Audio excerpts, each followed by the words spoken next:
Here we're looking at Baidu, and I kind of just put in a potential ABC pattern if we are seeing just kind of a little bit of a counter move on the longer correction actions.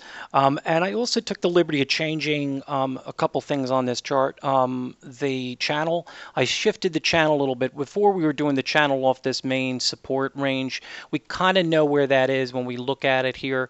Matter of fact, I'm going to do it. I'll do now. I'll put a pretty hard trend line there.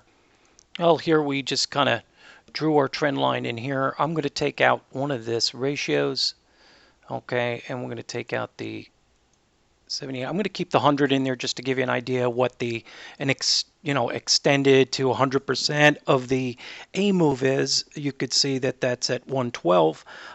We have our stop a little bit above that, really at the pivot, very close to the pivot range, which we know that could always hit the pivot, break slightly above it, and then you still could start to see continued action. But what we're just going on this is maybe we're just seeing this ABC pattern. It's coming into the 61% retracement.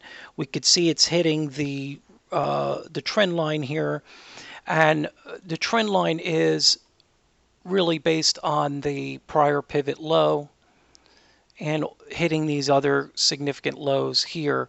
And I put an alert on it if we were to really see a break over it. Obviously, it'd be around the 209 level, really. But overall, we are also seeing the channel formation here that I have set up, a Bollinger Band channel. And you could see the support and resistance there. So far, prices are still kind of holding this channel formation. We want to see the real break of this 21-day moving average and breaking of the 200 level. So we'll have to watch that, especially because this is also the midpoint of this channel formation. We're at the midpoint also of the other point of the channel formation. So we have the resistance if we're going to see it right now. Otherwise, there'll be a squeeze to the top higher end of this, and then we'll see the potential for the correction. So we'll see if this ABC is genuine in where we're at right now, and see if we start to see some weakness set in.